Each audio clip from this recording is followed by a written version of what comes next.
It's podcast number 30 at JoetteCalabrese.com, and we've got another Moms with Moxie miniseries for you. All the way from my desk in New York, I get to see how homeopathy is transforming lives all over the globe. And some of my students have really caught my eye. Some of you have done all you can to learn how to cure those around you using homeopathic medicines. Your successes inspire me, and they're glorious and powerful. And I can't keep your successes a secret any longer. So, with my help from my roving reporter, Paola, we bring you this mini podcast series that I call Moms with Moxie. It's actually grandmoms too, but it's Moms with Moxie. See how regular mothers and others, average people who want to cure those around them, have gone from freaking to fabulous with homeopathy.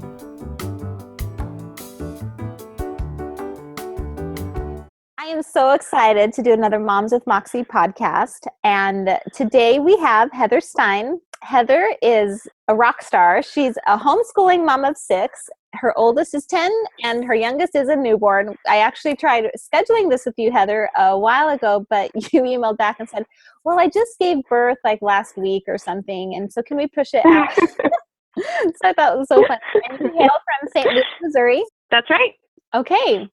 I have just really enjoyed hearing your story. You seem like a very organized mom that's on top of it, and I think our listeners are going to enjoy hearing about that. So let's start. How did you come to find homeopathy? I came to find homeopathy when I was kind of embarking on natural health in general. My first child was 1 year old, and we found out she had asthma, she had food allergies, she had an ear infection, and a mom that I knew recommended just looking into this whole world of natural health, which was totally new to me. So as I was finding ways to heal my new family more naturally, I kept running into homeopathy. And I didn't understand what it was. It was kind of a learning curve. And it wasn't until a couple of years later, my midwife, when I was having my second child, was recommending some homeopathic. And I thought, I really had to look into this.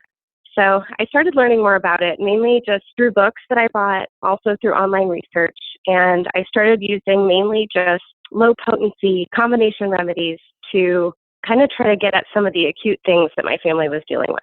Awesome. That's a great way to start. So you knew right from the get-go that homeopathy was different from home remedies, natural remedies, how people lump those together. Yes, the Latin names really helped to set it apart for me that, okay, these things are all grouped together and there's something different. Good for you. Yeah. I have always had a sense that it was different thanks to my mom, but it's important for anyone who's listening to know that when you talk about homeopathy, we all get so familiar with it that we forget that other people might think it's, home remedies or whatever. So you told me that you have a background in psychology and that homeopathy really made sense to you and it influenced you to kind of continue pursuing it. So tell us about that. Yes. So I naturally kind of went to psychology as a major in college. I got a bachelor's in that. And I just kind of had a little bit of a natural gift there and enjoyed figuring out how people tick and looking at the emotions and how those kind of fit together for people. So when I was looking at homeopathy, I got really excited to find out that there was something more that I could do besides acute. And so I kind of started delving into classical a little bit because I saw how homeopathy looked at not just what was happening with the body, but what was happening with the mind as well. And so that kind of got me involved a little bit further into homeopathy. And I started looking at classical remedies. And I had some success with it. I think because of my psychology background, it kind of made sense to me. But it was still a little bit hit or miss. I never really had too much confidence the remedy was going to work, but I had enough confidence and enough successes that I felt like I was going to stick with it and keep trying and keep learning. Good for you. That's exactly right. I think that's wonderful that you kept pursuing it. Joette does talk about how often when you have someone that's sick, their mental state, their emotional state will shift before the general state shifts. My daughter once was angry. I remember she made eye contact with me and screamed into my face. And I was like, okay, yeah, you're bad about this. And then I gave her belladonna, which is, red hot and angry. And the first thing to improve was her attitude about it. She fell asleep and calmed down. And so there is that mind-body connection. But then you found Joette. So tell us about that. Yeah, this was actually before Joette was talking about Banerjee protocols because I've been following her for probably 4 or 5 years. And I found her through the Wise Traditions Journal. I read her articles and I liked what she had to say and her method of presenting it. And how she wanted to empower people to use homeopathy, because I kept encountering with classical saying, this is the information, but don't use this. You're probably not qualified to do this. Mm-hmm. And I kind of thought, well, I do have the psychology background, so it's probably not too bad for me to be dipping my toe into this. But Joette seems to be kind of putting it out there and saying, you can do this. And so I really like that. So I started just following her blog and really keeping up with her. And when she started presenting the Banner protocols, I was really excited, because even though I was having some success with the classical method, I knew other people that weren't and had abandoned homeopathy because they said, this isn't working for me. But I knew that there was something there. And so I was really excited about it. It seemed streamlined, easier to understand, not so much poring over books. And for a busy mom, that's great. So I started kind of going along that path with what she was presenting to all of us.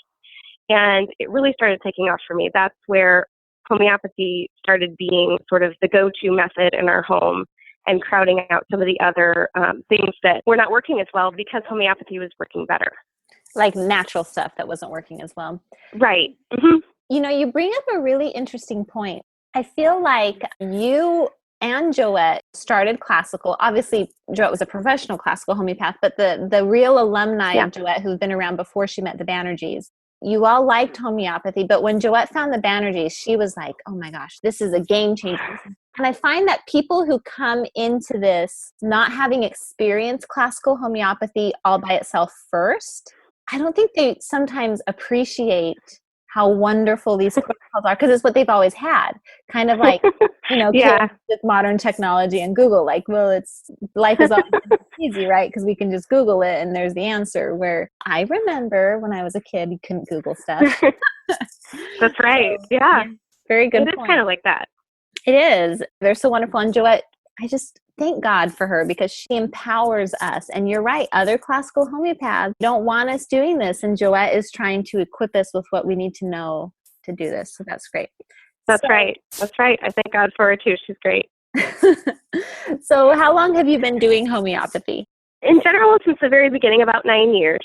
Mm-hmm. And then, like I said, I kind of was following along with Joette. I found her somewhere in there. And that's really the way that I learn about homeopathy now, because the Banerjee protocols make it so simplified. And even when it's not a Banerjee protocol, I feel like she presents it in a manner that really puts the tools in your hands and allows you to go ahead and use it.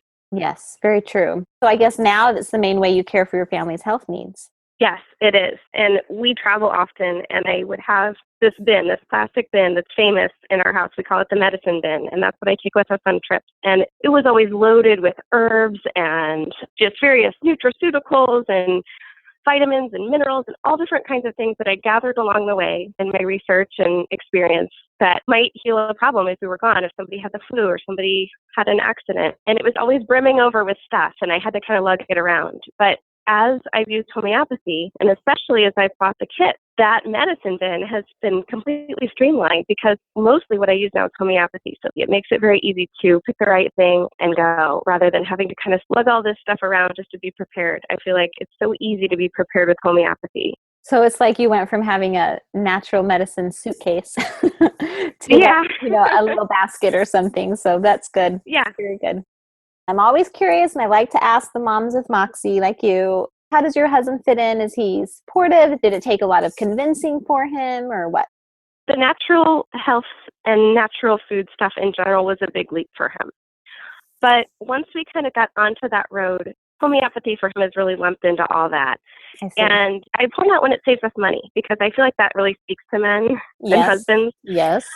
So when we avoid an ER visit, because I was able to use homeopathy, I be sure and point that out to him, because that way he knows that the money that we're spending on remedies is working and it's saving us money. And so that kind of really speaks to him. Whenever I have a success, I be sure and mention it to him, so he knows that this thing that I'm trying out that he doesn't really understand, it is working. Right. I like that the way you're describing it. You kind of just, as a matter of fact, as they just tell him. And Joette says that for men, especially the skeptical ones, don't get too excited. Don't do backflips like this is amazing, even though you want to. Just kind of let them witness and see that overall improvement, progression, benefit, like you're saying. So that's great. Good for him. And so now he's kind of lets you do your thing. That's great. Okay, Heather, at the beginning of the podcast, I mentioned that you are super organized and you've got your act together. So One of the things about Joette's blog is that there's so much amazing information on it that it gets overwhelming. And I hear that you have a pretty good system to keep track of it all. Yeah, I am kind of an organized person, but I will say that I don't stress about it. I don't get really uptight about it. What I do is when I see a blog post by Joette that I think would be helpful to me, I either just write down the protocol in a little file, very simply. I just add a little note about what the remedy is and what it's for. Or if the whole blog post is really seems like, wow, I'm really going to need to look at this whole thing later on and reference it, then I might print out the whole thing.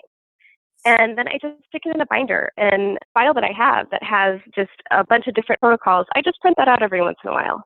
Every couple of months, I print out a fresh copy so that I have everything that I need. And then that way, if I don't have access to the internet for whatever reason, I've still got it all right there. That's very smart. And do you have like little tabs in the binder? Do you like organize it by subject, or how do you do that? Yeah, so I have a tab for classes, and then I have a tab for just, little jotted notes of remedies, and then I have a tab for blog posts. So it's not organized in such a way that I can just flip to the perfect page, right where it is. I do kind of have to flip through it a little bit, but I'm a busy mom, and I don't have time to really organize it to that extent. Right. So I just say to myself, I'm just going to print this out, and then it's there. Yes, absolutely. One thing I've started doing is I've started like squeezing little teeny tiny notes in the margins of my Materia Medica, my favorite Materia Medica. And I like that too, because then it's kind of there. Like if I learn something about just a specific remedy, not really a condition, I throw it in there. And then I mentioned it before in another podcast, my little black book, and I just alphabetized it. And I just throw conditions and things about remedies in there too. I have to confess, though, I don't have my blogs organized. So I need to do that. But actually, that reminds me, at the time of this recording right now, we are very close to launching something. And maybe by the time it's released, this will have already been launched. But we are going to start providing something at the end of the blog that is going to make keeping track of these protocols a little bit more easy. So look forward to that. I think you're going to love it. Oh, great. That sounds great. Okay, so let's get to my favorite part of this podcast, where I ask you moms with Moxie for some stories, and I'm sure you have plenty of them. Tell me what stories you have for us about successes and even, let's be real, frustrations with homeopathy. So let's talk about all of them.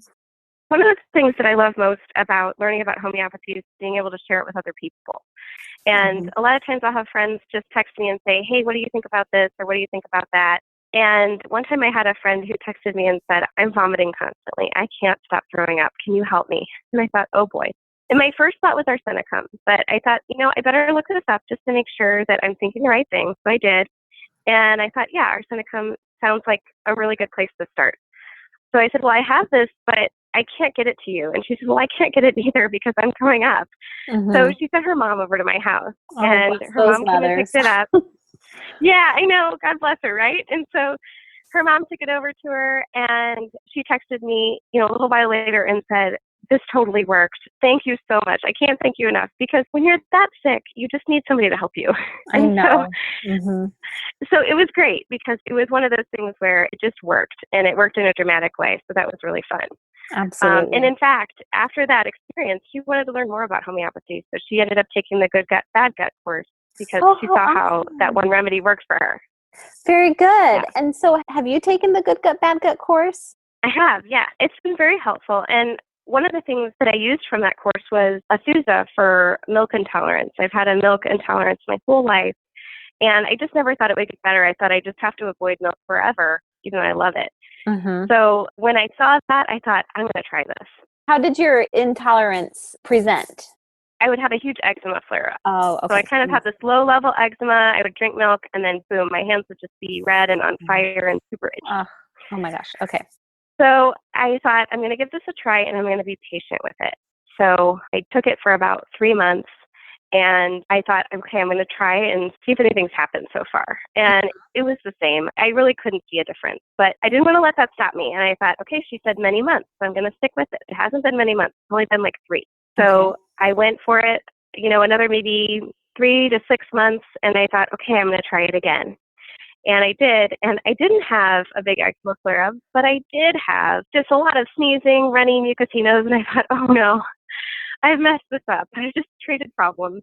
Mm-hmm. But I decided to have faith and just stick with it a little bit more because I thought maybe this is just working its way through my body. Maybe it's getting better. Maybe And this is just a different way that it's manifesting that itself. is a tricky thing to kind of figure out, okay, like, am I getting worse? Am I getting better? I don't know. And she does coach us in her courses how to do that.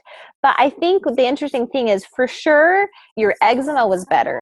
I agree. Like, if I were you, I probably would have continued as well. So, Yeah, it was very different from anything I've experienced in the past. And so I thought, this has to be due to the remedy. The remedy has to be doing something. mm-hmm. And I didn't think that the remedy would make it worse. So I stuck with it. And about another 6 months later, I'd kind of forgotten about it. And I thought, oh, I'm still taking this remedy. I need to see if it's working. Right. And so I tried drinking a glass of milk and nothing happened.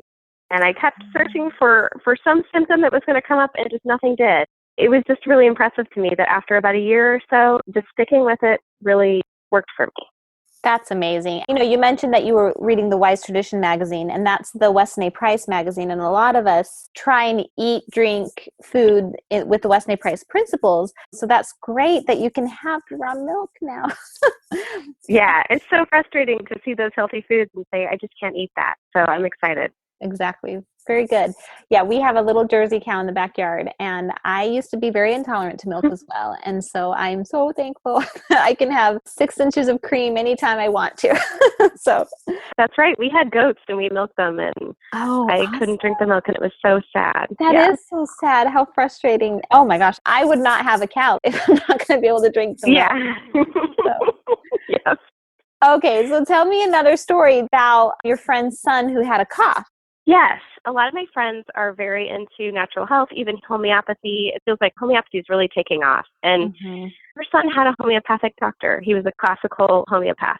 And she had taken her son to him, and nothing had changed with the cold. And so she was sharing with me, she was frustrated about it. She was at my house. Her son was just a little toddler. He was like 1 year old, and he was just hacking constantly, and it was so sad. As she was talking to me, something was nagging in the back of my mind, and I just kept thinking, I know Joette had a blog post about this, but I don't remember what the remedy was. So I just got on the computer, and I looked it up, and I couldn't exactly place what the remedy was, but I knew that Joette had blogged about it.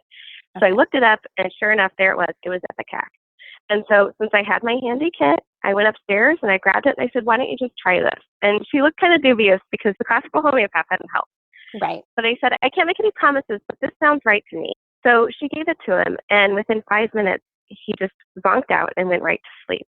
Oh. And I thought, oh, that's really good. So he took a nice long nap. She loaded him in the car, took him home, and later that night, she texted me and said, the cough is definitely getting better.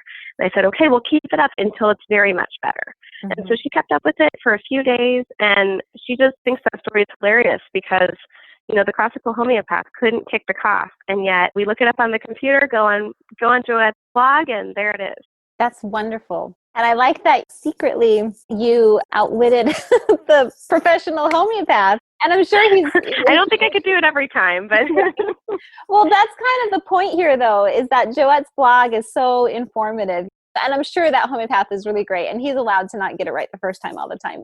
But Joette has this really great ability to distill the information in the blog and make it usable and ready for us. Yeah. I think it's important to be real, though. Have you had any struggles with homeopathy or frustrations? Oh, I have. I want to talk about failures because I think it's important that we as moms don't listen to these podcasts and think, this mom's getting it right every time. She's always nailing it, and I keep failing. What's wrong? As I learn, I get it right more often. But I've definitely had failures. One of the failures that we had was I had a daughter with a UTI. And I tried Cantharus, and it wasn't working. And I had on my shopping list to buy Metarainum, but I didn't have it. And I couldn't get it because I didn't have it. And she ended up needing to go to urgent care. We have a great natural practitioner, but I couldn't get her in, and she had to have something. And so that was the first time that we had used drugs in a long time. And it really hurt. But I went, you know what?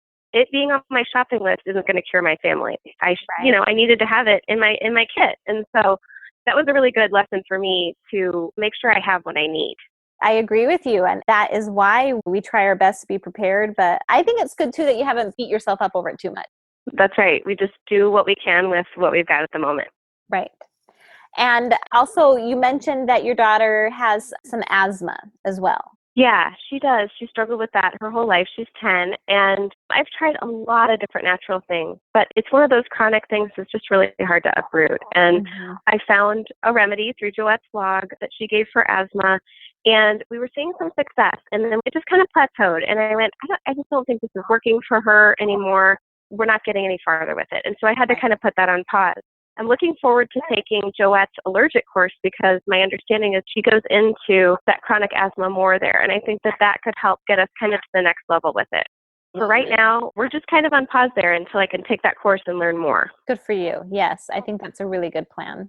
Another kind of frustration I think you had one time was with an ear infection with one of your kids. And I think generally ear infections can be pretty easy for kids, but this is one of those times that you couldn't figure it out with homeopathy. Yeah, I was just trying, and it was clear that the remedies that I was using were not helping. And so, like I said, we took her to that really good natural practitioner we have, and she got over it. But I wanted to learn how to overcome that with homeopathy. And so I kind of had that on my radar as something to learn more about. And lo and behold, on one of these podcasts, you mentioned the Banerjee protocol of pulsatilla and chamomilla. I'm going to repeat it. There is more than one, but the one I knew at the time is pulsatilla 30 twice a day, and then chamomilla 30 as needed for pain. And maybe once every hour, once every 15 minutes if it's extreme and the person's freaking out, or, once every 3 hours if it's kind of under control. So, yeah, that's what I wrote down. And sure enough, this was just last weekend. I have toddler twins. They're 2 years old. And my little boy came in the morning and he had a very high fever. He was pulling on his ear and just cupping his ear. And he was very fussy. And we don't have a lot of ear infections here in our house, but they do come up. And this was his first. And so right away I knew he was saying my ear hurts. And I thought, okay, here we go, ear infection. This is my big chance to use this protocol and see if we can have some success. So I started the protocol just as you mentioned, and I was giving him the chamomile every 30 minutes because he was very fussy. And I would give him the remedy, and then he would kind of take this nap for about 30 minutes, and he'd wake up and he'd still be very cranky about it. And then I give it to him again. After I did 3 or 4 times, he took a big 2-hour nap. And I thought, oh, great, I think we're getting something here. And he woke up again, and he was a little less fussy. His fever was still very high. His ear still hurt, but I could tell that it was working. And so I gave him the remedy again. It goes back to that psychology at the beginning. Your mentals tend to shift before the generals. Yeah. For that fever's gone or the infection's totally gone. And what? Well, then he took another big 2-hour nap. And then after that, I could tell that it was really, really changing. I was super confident that we had the right thing. And I slowed down even more on the chamomilla because he just really wasn't that irritable. And by the end of the day, he was about 90%. He was back to himself. And I thought, all right, we had a success. Yes. And I was really excited about it. And I thought, I have what I need now, kind of a go-to thing to try for the next ear infection. Well, little did I know, I woke up the very next morning and his twin sister comes in and she says, my ear hurts. Oh, no. What is this? I had no idea why this would happen. But it did. But I was glad, though, because I felt like, okay, we had a really great success just yesterday. I'm going to try this again. But the interesting thing was she didn't have a fever. And whereas my son just kind of laid there and napped all day that's just how he is when he's sick, my daughter is restless. She's roaming around. She annoys everybody with her irritability. It's just so frustrating. And I thought, well, this is the Banerjee protocol. I don't have to look at all that. I can just say she has an ear infection. And so I thought, I'm going to try the same thing. Yes, because in classical homeopathy, just for the listeners who are really new to this, in classical homeopathy, you would really have to pay attention to that different presentation, right? But as Joette teaches the protocols, she's saying as long as you have the appropriate diagnosis and you apply the protocol and you're good to go. So go on. So I went ahead and I did the same thing that I did with her brother the day before. And for her, she was irritable for longer. I didn't see results for a longer period of time, but I wanted to stick with it. And I could see about halfway into the day that, yes, she was improving, even though it was slowly. And by the end of the day, she was very much better as well. And so I love that story because it was just 2 totally different ways for that ear infection to present. And the only thing that was the same was that it was an ear infection. But at the same time, that Banerjee protocol, those remedies worked for both children. That is a very good point. And there's a few things I like about this. This is a great lesson in your experience. First is understanding the protocols and trusting them as long as you have the appropriate diagnosis. But the other thing too, in that very first ear infection that you had that you couldn't figure out, you didn't have the protocol yet, it's nice to have a natural practitioner. You have a backup plan. And I think that's really quite wise because you were not going to get it right every single time. And it's okay to have backup plan. Very good story. If I can squeeze in one more story out of you, I hear your baby in the background. It sounds like he's still pretty happy, but Yeah. I don't want to keep you forever. You said that you have avoided the ER in a couple of emergency situations. This is a big perk for your husbands of moms out there. You can save money with homeopathy. So tell us some of your ER stories. Yeah, I have a couple stories about avoiding the ER. My 2-year-old son, the one that had the ear infection, we were actually traveling. And this is a great lesson for having your kit with you. Yep. We had just gotten to our destination and we were just beginning to relax. And he fell down this flight of stairs that had these metal things on the edge of each one. And he popped his forehead open. I mean, he fell on that metal thing and it just burst open. And by the time I got downstairs, my husband was already down there. He was holding him. There was blood everywhere. And I could see as his heart was pumping, the blood was just pulsing out. It was really bad. Oh. So right away, we started pressure on it. And once we got the pressure on, I got my kit and I pulled out the arnica and I gave him a dose. And I was just giving him doses about every 5 minutes while we were kind of trying to comfort him and keep that compress on there. And after a couple of minutes, we looked and the bleeding had stopped. We were implementing our plan to go to the ER. So we're kind of rushing around. We're getting him ready. We're getting him back in the car. And my husband and I get in the car and we look back at him and he's kind of looking at us like, what's going on, guys? He was totally normal. He was totally fine. And he's like, why are we back in the car? Right. And he had no clue why we were all running around. He felt fine. So we looked at each other and we went, wait a second. Well, I guess we don't have to go to the ER. Well, he still had this gash. And so we wanted to take care of that. And so instead of going to the ER, we just went to Walgreens and got a butterfly bandage. And I love it. He was great. He was fine. That's awesome. I love that. Everybody's running around. It's almost like you forget, like, wait, I have this thing on my team, arnica. I know.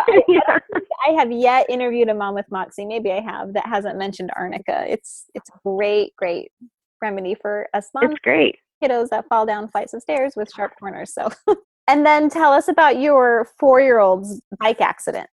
She was riding her bike, and actually this is interesting because my mother-in-law was with us, and we were walking and talking, and my daughter just totally careening down a hill, fell off her bike. And when I got to her and saw her, I thought, oh my goodness, the whole side of her face was just completely scraped up and swollen. I mean, she was almost unrecognizable. It was really bad. Thanks be to God, she had her helmet on, of course. Oh. But I could see right away that it was her skin, and we weren't dealing with a concussion here. Right. So we kind of got her cleaned up and everything, and I, of course, was giving her arnica right away. And the neat thing about that was that I knew that arnica was going to get this under control much faster than if we didn't have it. And so I took a before and after picture. So I took a picture when she was really bad, when she was really, really swollen. Like the first 3 days, I took pictures of her. And then it just really dropped off. The swelling completely went down and she healed up super fast. And a week later, I texted out a picture and I said, look, she's doing so much better, to my family. And they just couldn't believe how quickly her face was healing up. Mm-hmm. She just has this beautiful little face, and it was just so sad to see it just so fully ripped up. And she looks great. She has no scars. You can't tell that she had that bike accident. It's a year and a half later, and it didn't even scar up at all. A month later, you couldn't tell that it had happened.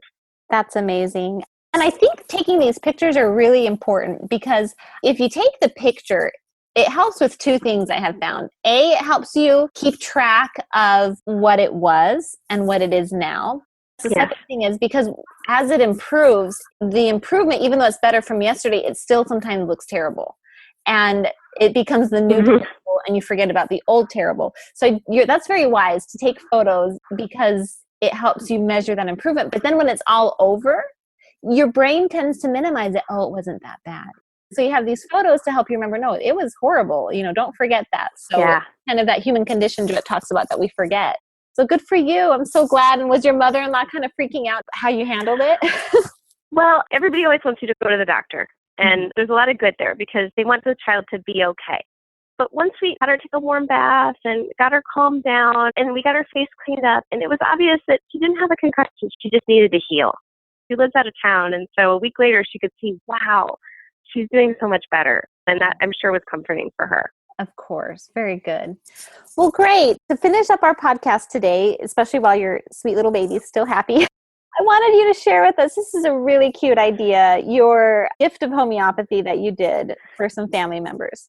Yeah, so I wanted to give a Christmas gift that they could really use. And I thought, well, what do I know about? Well, I know about homeopathy. So I asked each of my family members, my mom, my dad, my two sisters, I said, what's the health problem that's bothering you the most? And they told me. And so I looked up the remedy for each one of their issues. And thankfully, they didn't give me anything that was too difficult. Mm-hmm.